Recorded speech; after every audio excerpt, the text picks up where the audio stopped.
They say if you go down to the old scrapyard at midnight, when the moon is full and the kudzu's creeping, you can still hear it.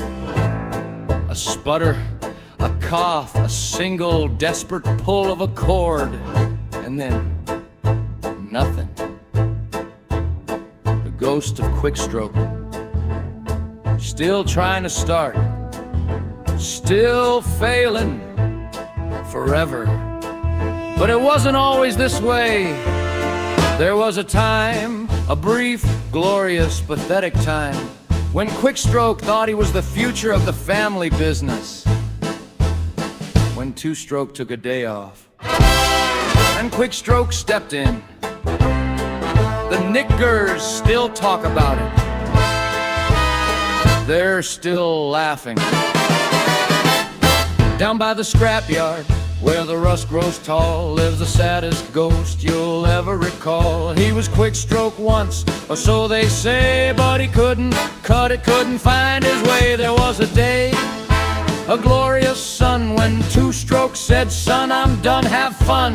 Quickstroke grinned, "I'm fast, cause watch this." Pull his cord once, whole damn tree split. The Knickers gathered curious and bold. They'd never seen a story like this unfold. A new stroke in town, a fresh young blade. Maybe this one wouldn't make them so afraid. But the ghost of Quickstroke walks tonight, putting up a fight that never ends inside. He's pulling and pulling with all his might, but his saw won't start, ain't that a fright? Sputter, sputter, cough and die, that's the sound of his eternal cry. The ghost of Quickstroke stuck in time, forever trying, never worth a dime. The Knickers leaned in, "Boy, you ain't him."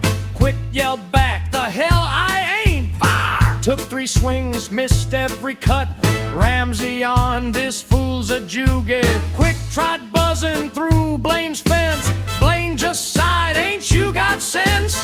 Hayden tossed a log in his path. Quick tripped, choked, sputtered to death. Well, not to death right then, but close enough. The Knickers laughed, and that was rough. "That boy's a duck," they said with glee. "The worst stroke yet that we ever did see." I have a file on Quickstroke. It's not a thick file.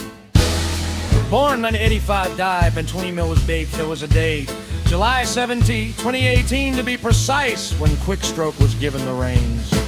Two-Stroke took a day off, first time in 37 years. Said he needed to recalibrate Eleanor's emotional alignment, whatever that means. Quickstroke stepped in. The Knickers were terrified for approximately 30 seconds. Then they watched him take 3 swings at a fence and miss every time. Then they watched him trip over a log that Hayden had placed there specifically to watch him trick. The Knickers laughed. They laughed harder than they'd laughed in years. Some of them laughed so hard they forgot to be afraid of the strokes at all. For a brief, shining moment, Quickstroke was the most beloved figure in the Knicker community. They still tell stories about him around campfires at Knicker anonymous meetings in the dark, when they need to remember that the strokes are not, in fact, invincible. Quickstroke gave them hope, and then Two-Stroke came back. One pull, brap, and the whole damn woods shut their trap. But the Knickers remember, they'll always remember. That's the thing about hope. It's hard to kill, even harder than Knickers.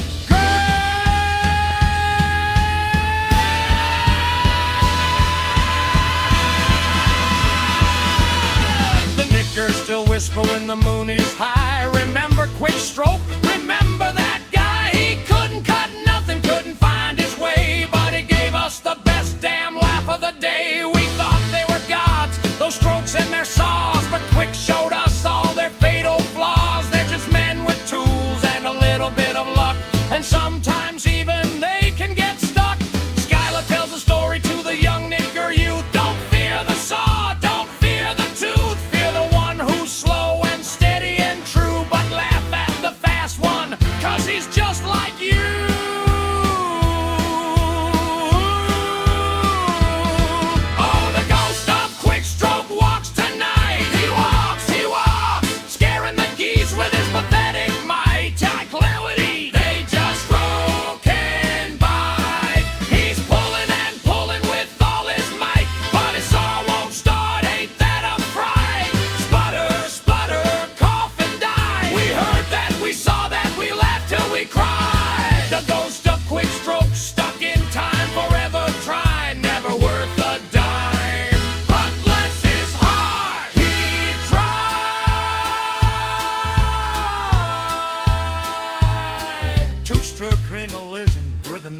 sang about the day his cousin tried to be the king.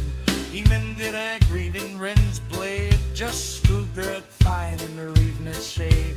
He thought about Smain, about power, about place, about my old dirt priest, spoon is fit for face. States for cats and skinny cats, he sought for power. Asked for even.